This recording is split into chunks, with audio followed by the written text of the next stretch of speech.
entity, or that there is a need for an amendment to the Act or the target exemption altogether, and perhaps that would be a more definitive way to give the Commission the ability to interpret it in line with global practices.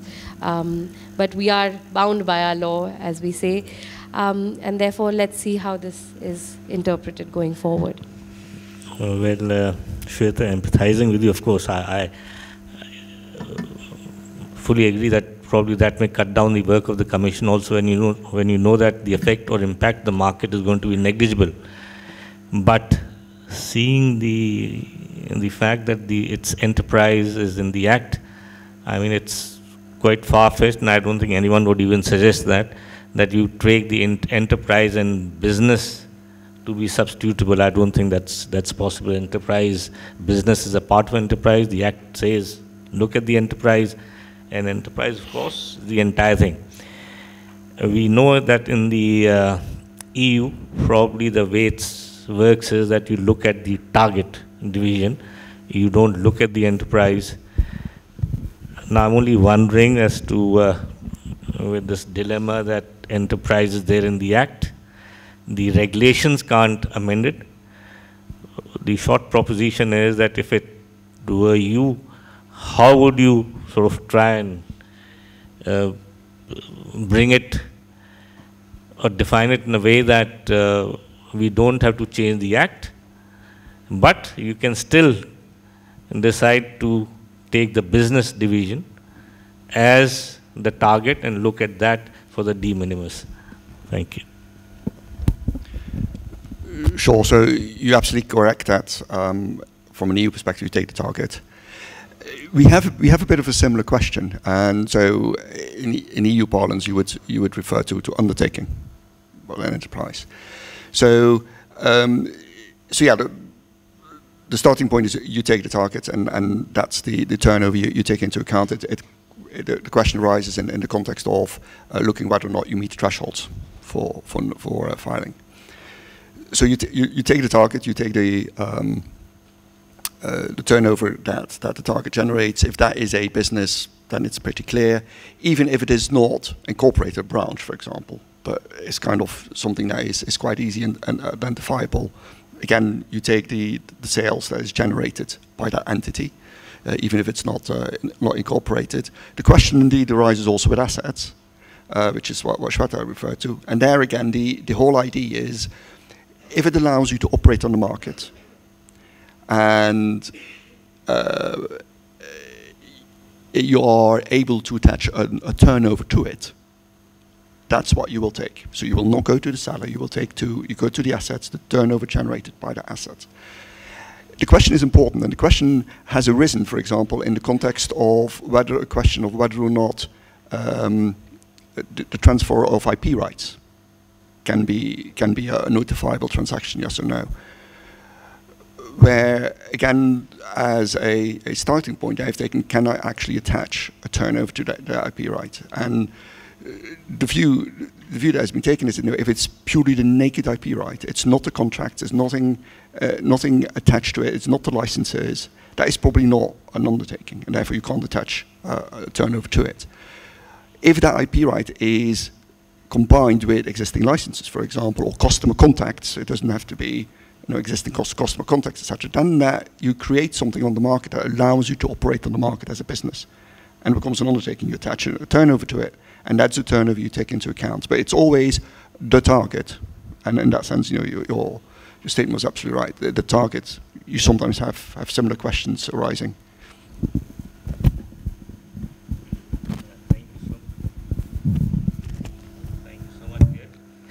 Now, I think we have probably, can anyone tell us as to how much time do we have?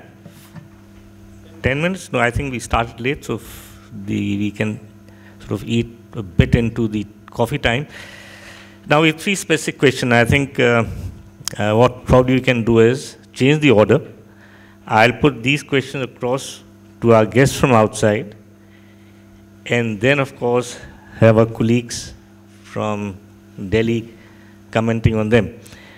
Now, Johan, my question to you is specific, considering that different industries have different competition dynamics, then to what extent it would be appropriate to apply standardized economic measures to assess the state of competition and likely impact of the merger in the market, comma, particularly keeping in mind the shortage of credible information with the Commission. How would you do it? How do you do it actually in the European Union?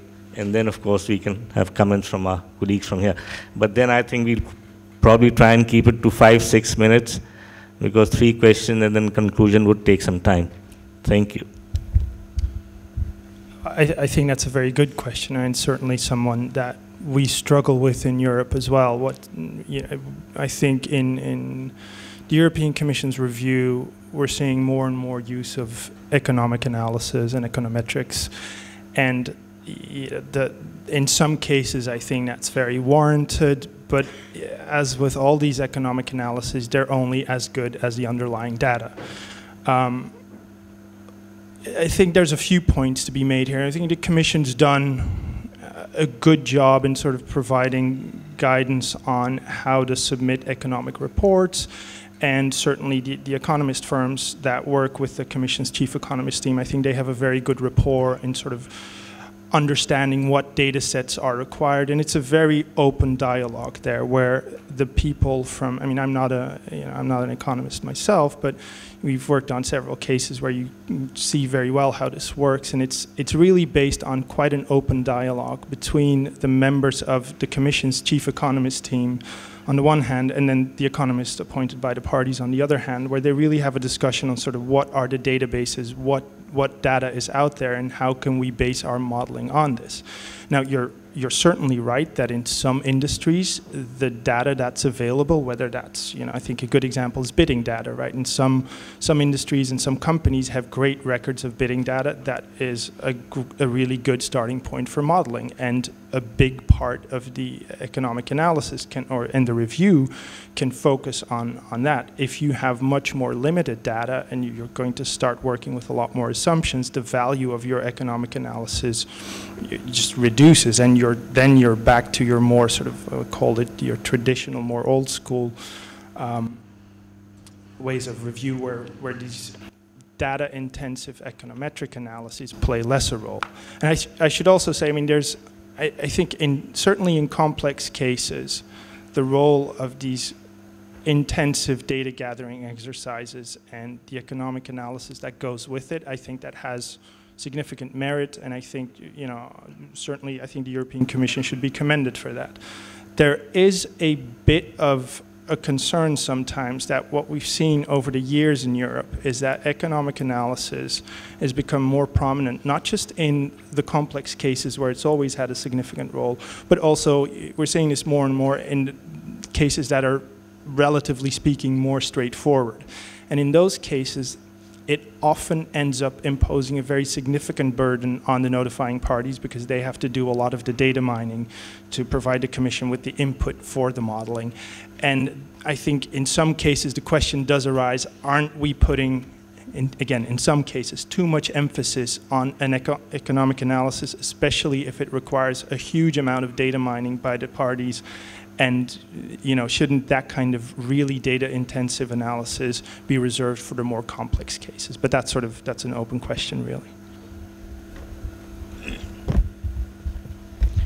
Thank you, Johan. In fact, the experience with the Commission here is that the Commission has to go back to the parties time and again, asking for data, and time and again it comes out the data is not available, but at the end it does come out, but then yes, there's a cost to that data, and you're absolutely right that data mining has great cost and time. Now, in the absence of, because we have a further limitation which is not there with you, and we have a limitation of 210 days within which we need to sort of close the case. And like I said right at the very beginning, the Commission has not ever been in favor of blocking any proposal. Our effort and attempt has been to approve, but then yes, in complex cases where a certain amount of economic analysis needs to go in, we try and do that, but then we sort of limited by the limitation of data.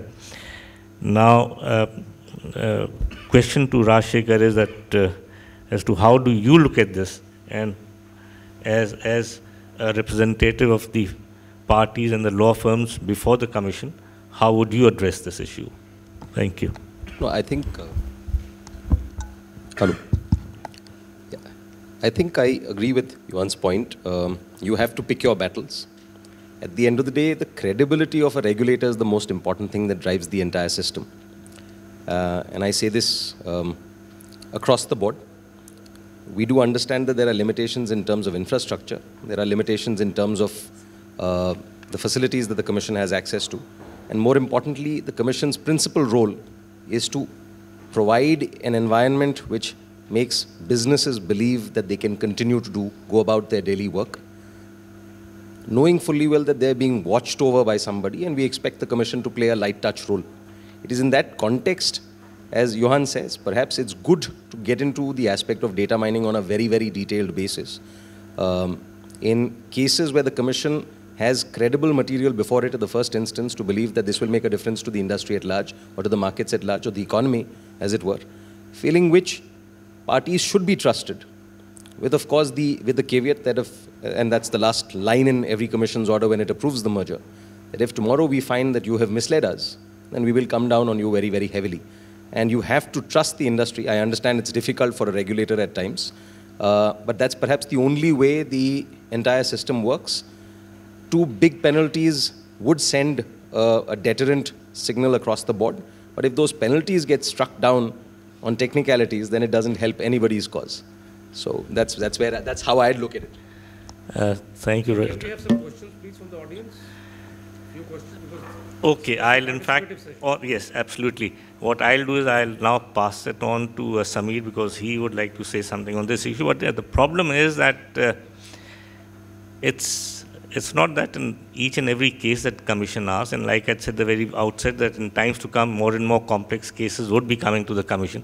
But if the practice of the past is seen, my understanding is that even in these complex cases, the type of information which is required to be filed in the first instance is unlikely to come. So that was the point. Yes, please. So thank you, sir. Sir, two very quick points, I guess. One is theoretical and one is practical in terms of, the use of economic data per se. And the theoretical one is really what data? What data does the Commission start looking for? What data should really be needed in order for to address an identified theory of harm? So if you're looking at a particular transaction, what could possibly be the theory of harm? Let's start looking for that kind of data. I think that kind of delineation early on by the Commission in merger review will go a long way.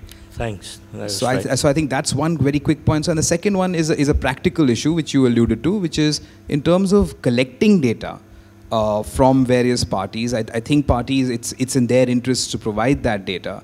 But equally, I think the Commission is often going to find its place, at times that parties will need to get or commission reports in order to be able to get that. And I think there have been some debates about if that is commissioned by parties themselves, how credible is it? So parties have to collect that data because it doesn't exist and create a data set. And then the credibility of that data set comes up for questioning, and not by the Commission, but sometimes, in appellate forum. Thanks, Samir. Points well taken. Now, Mr. Sharma, I was only wondering that if we could quickly go through the other two questions and then open it up. Now, the second question is that in the context of lack of judicial local nexus, as raised time and again before the Commission, how do we measure the same? Is it not ambiguous and subjective? And probably that's the reason why that 2014 March notification, I think, that the Commission had done away with that insignificant local nexus. Is it still required after the de minimis exemption notification? And third, the Act having provided for enterprise, how do you deal with it as a business, at the business level? Anyway, I think that's an issue that's already been dealt with. But then to the first two queries, is it not ambiguous and subjective? How do you really say, define insignificant and substantial? Do we really need to go back when there's a far more firmer this thing of a de minimis exemption which says 350 crores and 1,000 crores in terms of assets and turnover in India? Sameer.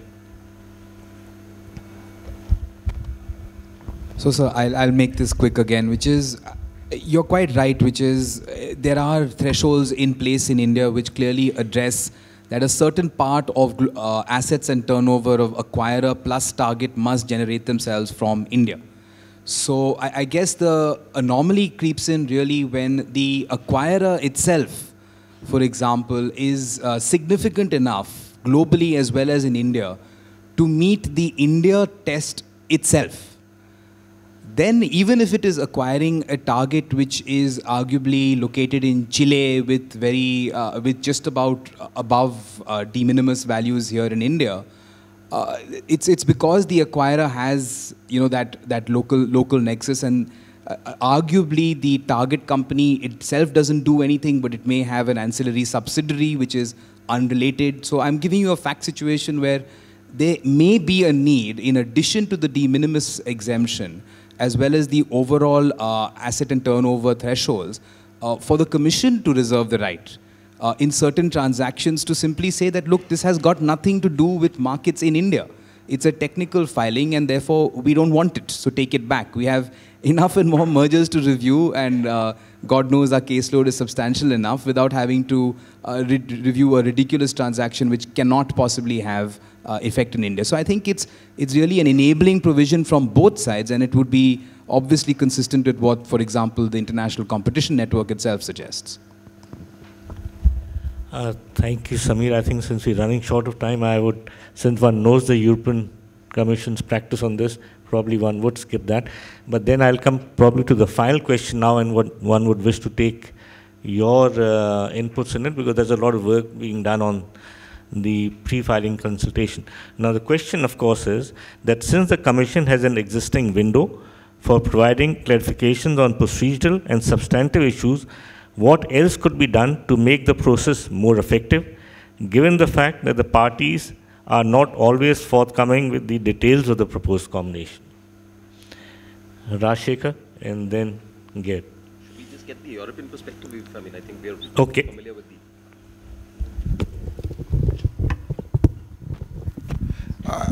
I'll keep it very short. So pre-notification is an integral part of the merger process in Europe. Overall, I think it's a very useful process where the parties actually can discuss a number of things with the Commission. On the face of it is to make sure that once you notify, your notification is complete and therefore doesn't get bounced, but you can actually use that period to discuss a number of issues with the Commission. Having said that, while I say generally it is a useful process, in practice there are some issues around it. Sometimes it gets actually too long, where the Commission asks for more detailed information that actually is not necessarily adequate at that time. It can also, there are situations where you wouldn't go necessarily to pre-notification. Actually, now the Commission has accepted that. So in terms of, for example, a simplified procedure where you caught but there are no issues, there is an ability to immediately notify. But overall, and say I'm aware of time, I think overall the notification process is something that is that helps the process along, especially because once you start the clock from ticking in the EU, you have very strict and quite tight deadlines. See, the problem here that unlike the EU, here again there's a window that you need to file within 30 days of the agreement, which is either any agreement or public announcement. And I was only wondering that as to how much can anyone do in that 30 days, because the parties or the firms representing the parties first need to know that what's happening, and then they need to inform the Commission seeking time. So how many times can they back and forth move? But yes, that's an issue, and that's why I said that we have a window, we have limitation of time of 30 days, and I think we probably need to be sitting together more in terms of working these things out. Now, having said this, I think we have just about 8 to 10 minutes at the most left with us. And now I open it to the audience for your questions. We'll take just 3 odd questions. You can address them to the panelists, and then we'll say thank you. So I think, Mr. Sharma, you've been raising your hand for some time now. Thank you, sir. So first question is yours. And so kindly address it to the panelists whom you wish to. Sir, this question is addressed to the panel and particularly to my friends in the Europe. We know that in the European Union there is a very elaborate guidelines on how the joint ventures are to be handled.